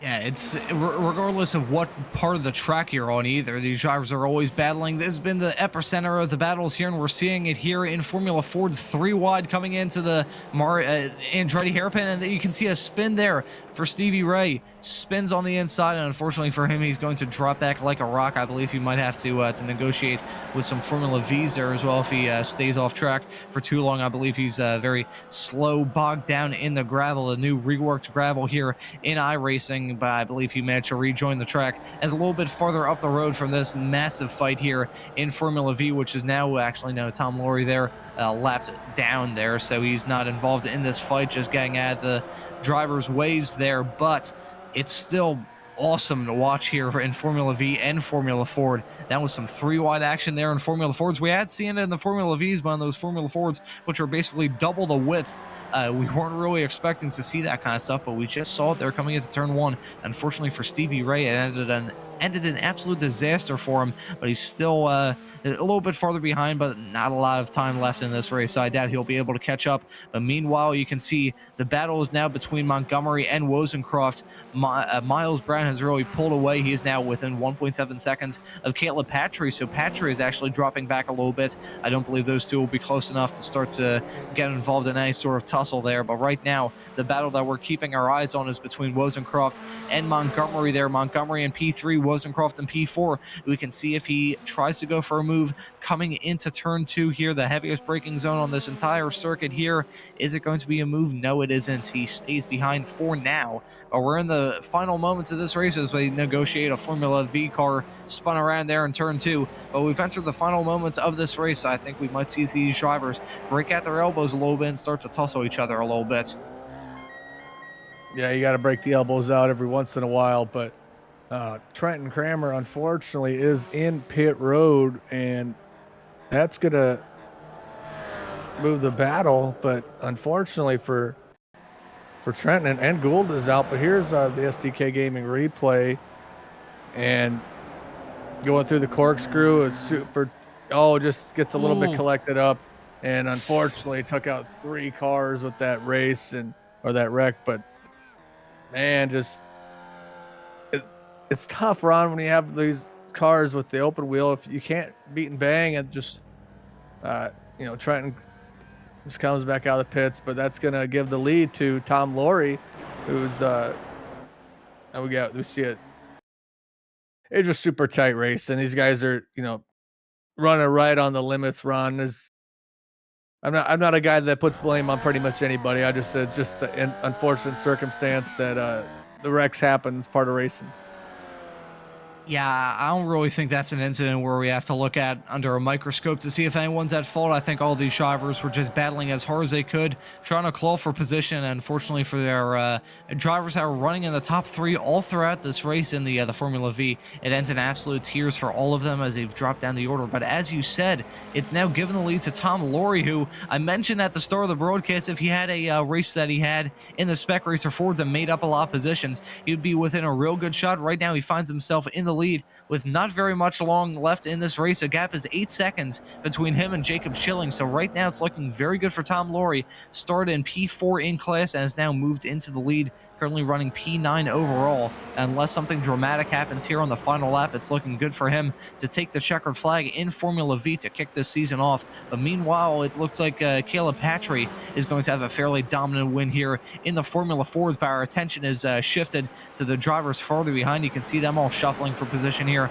We're following Wozencraft, has a lap car between him and Montgomery. I believe that's a lap car, if I'm not mistaken. You can see very tight stuff there between those two, but I believe if I'm very much not mistaken, it's going to be Caleb Patry taking a commanding win. You can see that gap is about 3 seconds between him and Miles Brown in P2. So if we can switch to that, he comes out of the final corner, and Caleb Patry is going to take a commanding victory. Started the race from the pole, took the lead early on. I believe is this white flag? Actually, no, it's a white flag. My apologies. Okay, so he's taking the white flag this time. It's still a fairly commanding victory if he manages to close it off. Knowing my luck, I probably just jinxed him, but that gap is about 3 seconds, and with these cars where the gaps have been so small and pace-wise, I don't think it's going to be really easy for Miles Brown to take the lead of this race unless Caleb Patry makes some kind of cataclysmic mistake and loses out. I think it'll be the top 3 remaining in the positions that they are in right now. You can see the gaps are fairly large all throughout this field. The one battle that we were following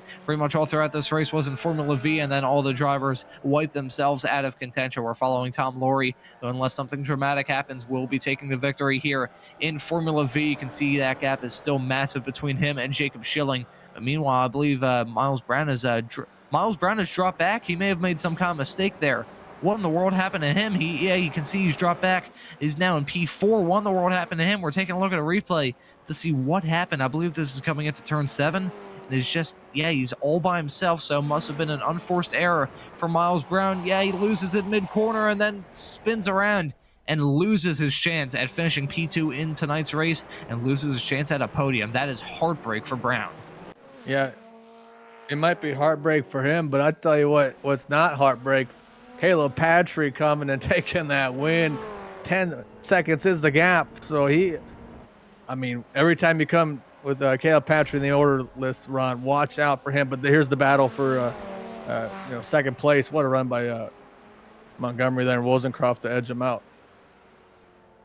Montgomery putting in a fairly sleeper drive. We didn't pay too much attention to him, and he put a fantastic drive in there, following Wayne Buttermore as he finishes the race in P7, one of the last of the other drivers in the Formula Ford class. And then we're back now to the other drivers in the Formula V category. Schilling right now is currently running P9 overall, and I'll take a look at my live timing to see what happened. I believe, is he running first now in class? Yep. He's a leader in Formula V. So what happened? I believe Laurie came into the pits. I thought, what in the world happened to him? Did he pick up any sort of damage? Did he have some kind of penalty? I don't believe so. So what in the world? Our producer Josh is saying that he picked up a penalty for an unserved slowdown. What in the world? He had a 9-second gap. Why didn't he just serve the slowdown? But it's given the possible win here to Jacob Schilling. He's coming into the final corner now, and unless something dramatic happens, which it wouldn't be too much of a shock considering all the stuff that's happened in this race, Jacob Schilling is going to take the victory here in the Formula V race. A dramatic turn of events where he was involved in a battle, then was dropped back because of an incident, and was about 9 seconds off the lead, but then he comes back and takes it after the drivers ahead pit. Kramer, meanwhile, is actually involved in a tight battle. I believe that's with Laurie. Actually, no, I apologize. That's a Formula Ford car there that got involved in that fight. So he finishes in third in class. That's Tom Laurie going to finish the last of the podium runners in Formula V. Wow, that was a very strange series of events. Dramatic racing for sure, but that was very strange in the second half of it. Yeah, absolutely. Just like you said, I think strangers is the best way to explain it. But it's a race of attrition. Jacob Schilling able to get that win in that Formula V, and then a race that just hitting your marks perfectly was for Caleb Patry. I mean, you just take a look at what we just experienced with this Formula V and the Formula Ford race, Ron. It was just battling throughout the whole race, throughout the whole field, just different little battles, and we were able to catch it live here on Apex Racing TV. And the great thing about this track is with how tight and technical and twisty it is, with so many different kinds of corners, we saw some drivers have their own strengths in different sections of the track that created some nice yin-yang effects when it came to the battles. But wow, this was probably the most dramatic moment of them all, this incident in the corkscrew there, wiping out the top 3 runners. Schilling was involved in the middle of it, had a car scale him, but even with that incident, he manages to escape that and actually takes the win here. You can see we're riding on board a beautiful view of the underside, the sand textures here in iRacing there as he was upside down in the dirt, and just wow, I'm really at a loss for words. I mean, we were expecting some really great racing tonight. We got it for sure, but that was a very strange series of events that happened both in Formula Ford and in Formula V. I'm kind of struggling to process it all, really, and I'm sure some of the drivers are struggling to process it as well. We might get the other results here soon, just to see. Give us some time to kind of process everything that went down in this race by taking a look at the final results. It's Caleb Patry, really the clean driver of the day. He wasn't involved in pretty much anything, was involved in a very short-lived battle at the start of the race and just started to pull away. Wins the race by 9 seconds over Chris Montgomery. Then Andrew Wozencroft rounds out your podium in third. Miles Brown, with a heartbreaking mistake in the closing stages of this race, he finishes the race in fourth. And that's Stevie Ray finishing in fifth after a spin in the second half of tonight's affair here in the Formula Fords. And that's John Wilson finishing in sixth. Wayne Buttermore finishing in seventh. That's Charlie Vaccaro finishing in eighth. And then that rounds off your field in the Formula Fords. And then looking through the Formula Vs, Jacob Schilling taking a dramatic win. He has a number 1 on his car, and he takes number 1 in class, winning in Formula V to kick this season off. That's Trent Kramer finishing second in Formula V. That's Tom Laurie rounding at your podium. Stephen Blethen, Bradford Gold, Joaquin Effinger, Skip Brock Jr., Mark Sherman rounding at your field. A lot of drivers involved in incidents. A shuffled up field here with the Formula Fords and the Formula Vs, and I am really at a loss for words. Yeah, just a good battle for these drivers. Just you come to a track like this with the tough cars with the Formula Ford and the Formula Vs, but you always expect something good. Well, while we got them, let's bring in Andrew Rosencroft, who finished third in the Formula Fords and had a great Spec Racer Ford race. Hey, Andrew, thanks for jumping into this race. And I just got to ask you a quick question. How was the jump from the Spec Racer Ford to the Formula Ford? I'm glad it was the way it was. I love going from the Spec Racer Ford to something else. Honestly, SRF is the hardest thing to drive, but the Formula Ford is a blast and a pleasure to drive. Yeah, absolutely. You did a really a good job in that race. It's race of attrition, coming home in third, but it was a really fun race. Both of the races are always fun for us, especially when the Ray Esports guys come out and have a good show. I totally agree. Yeah, I mean, just kind of give us a little bit of how great this Ray Esports is. A guy like me can only explain so much, but someone who's been a part of it for a while can maybe explain a little bit better. That's a great question, Avery. First off, we had we had our runoffs a couple weeks ago, and we were itching to get back out together. We're friends. We've been racing with each other pretty much from COVID. The pandemic started. Ray is an amazing guy.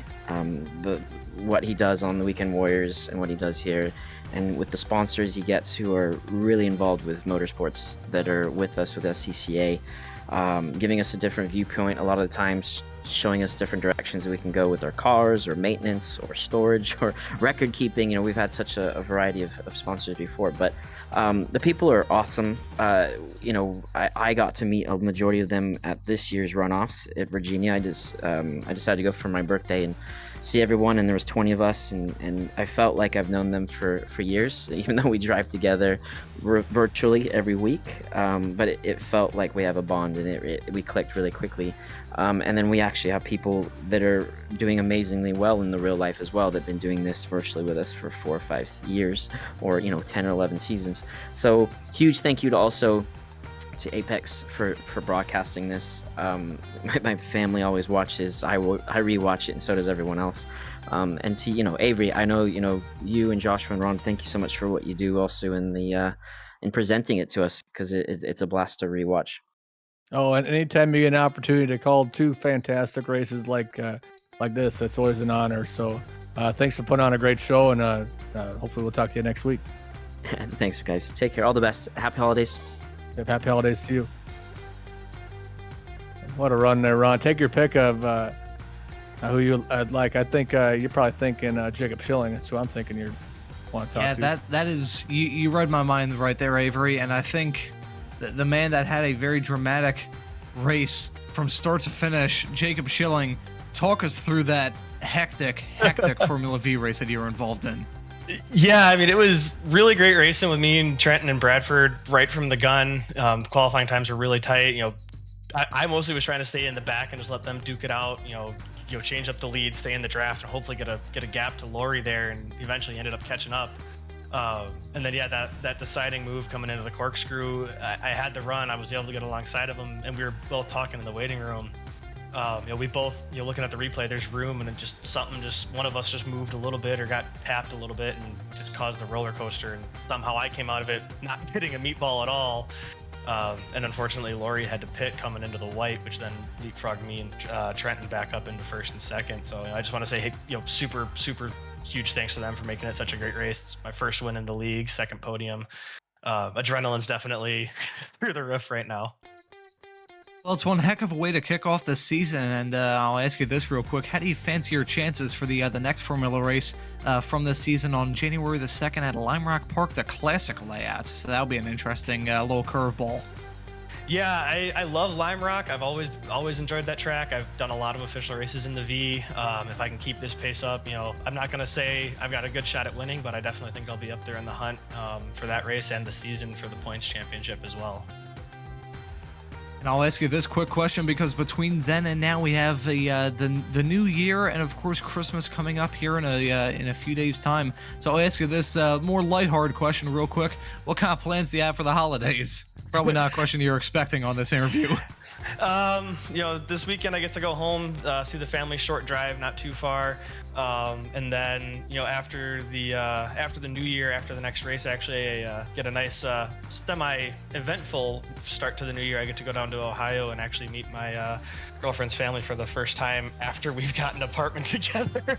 So I'm actually more nervous about that than the races, but I am looking forward to it and getting to see the family again and spend some time away from work and just relax for a bit.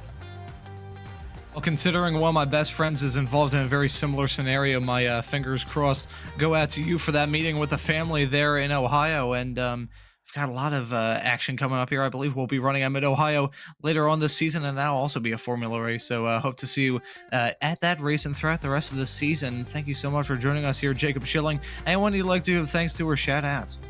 Shout out to Stevie as always for putting this on. He always says, he puts them on, but there wouldn't be a race without the racers. And then, just my family, my girlfriend, friends for getting me into the league and tuning in when they can. I know there's busy schedules, but they always try to get into as many races and watch them on the live stream.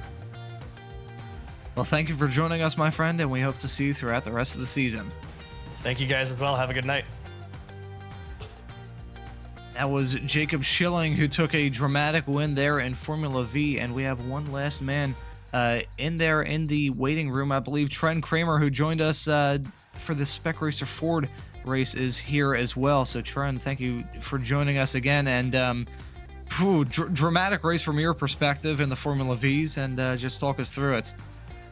Yeah, I mean, I kind of got into that mental mind space of, you know what, it's a sprint race, so we're gonna race every single corner, and that's exactly what we did. I don't think that there was a single corner we went through that there wasn't somebody side by side in the front three. And Jacob and I, we both talked after the race. I did leave a car's width, but with coming over that crest, he couldn't see the exit, and I kind of moved over, so we just kind of came together. And unfortunately, Brad got caught up in the accident as well, and I got meatballed, Brad got flipped, and Jacob was somehow able to keep going. So we're gonna take his car into the stewards area after this, and we're gonna inspect it for extra brackets and bracing. But Yeah, it's already been inspected right now, so all right, good. we'll see how long it takes comes back. Yeah, I think he got blessed by random number generation Jesus there that he didn't get a meatball flag, because that was a pretty hard knock for all of y'all. I can imagine it was pretty frustrating for the fantastic battle that y'all were involved in from start to finish to end that way. But I'll just ask you this real quick. With these Formula Vs, was it really just very easy to pass at this track and very easy to battle just because of how small these cars are, or was it just the way the track is? You know, as I mentioned, I'm not a fan of this track at all. With this track, as many corners as there are, as little as it seems like a draft track, when you put such a small car with such a high draft capability on the same track with 10 to 15 other cars, it's so easy to pass on the front straight and going up the hill towards the corkscrew. But really, other than that, it's side-by-side racing. It doesn't matter how little the track grip is. The car just has so much grip, and it's got so little horsepower that it's really like racing go-karts around here. Like it's really easy to pass. It's just a matter of how much do you want to ruin your run going up the next straightaway, because you're going to be on it for a next 30 seconds or so by the time you get to the end of the next corner. Well, we're coming to probably the most go-kart-esque track in a few weeks' time at Lime Rock Park. So how do you fancy your chances there? Yeah, you know, it's a great track for the V. I think that it's going to be a little bit more chaotic than this time around with the Formula Fords. They are a significantly faster car at that track, so it will be something to watch. That's for sure.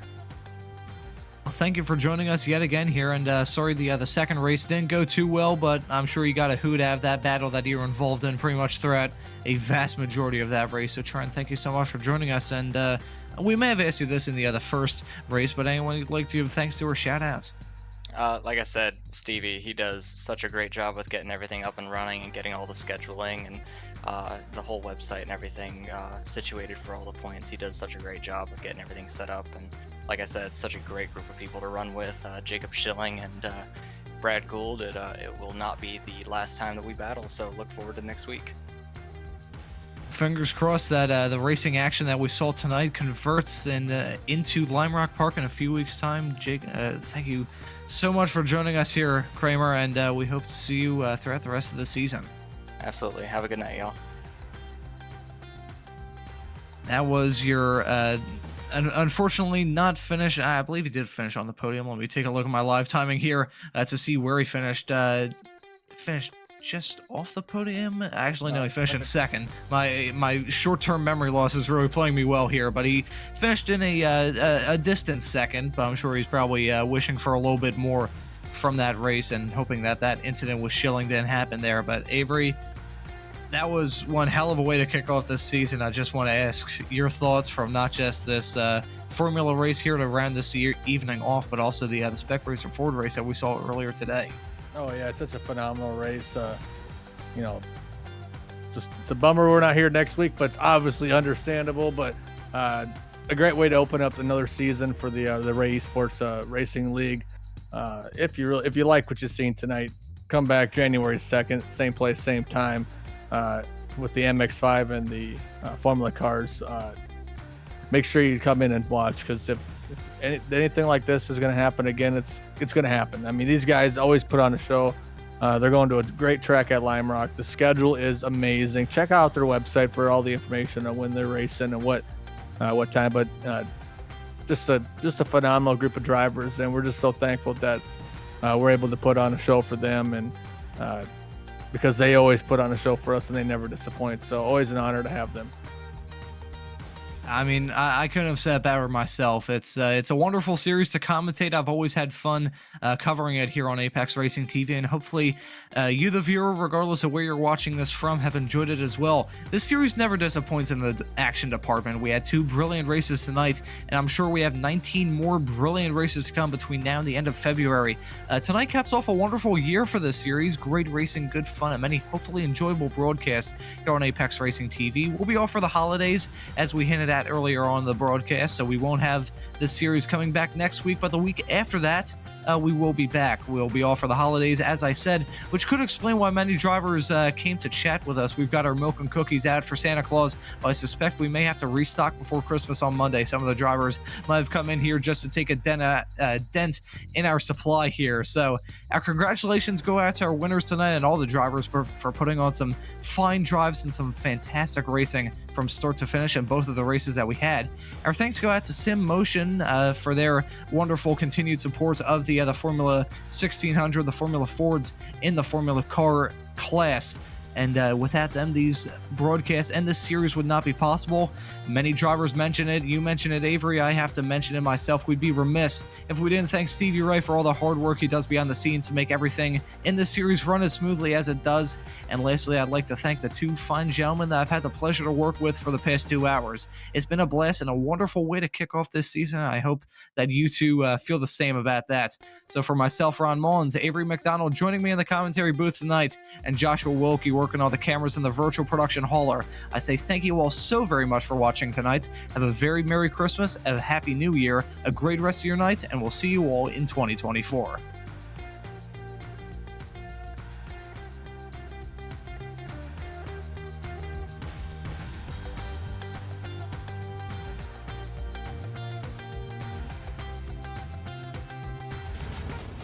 Are you struggling for consistency in your sim racing? Does your iRating look like a roller coaster? If so, we have good news for you. The way to get more consistent is to first understand what you're doing differently than the professionals. And VRS is the answer. With our competitive subscription, you will have the telemetry, setups, tutorials, and everything else you need to fully analyze your driving. Our data packs and the ability to compare your driving with the best in the world will show you exactly where to adjust your inputs, change your driving line, and shave seconds off of your lap times. And our powerful and precise Direct Force Pro wheelbase and precision pedals are being used by some of the world's best drivers. All these champions agree that VRS hardware is not just the best on the market, it's also priced well below the competition. So if you're looking to upgrade to direct drive and the best pedals in sim racing, VRS is your answer. If you want to get better, get faster,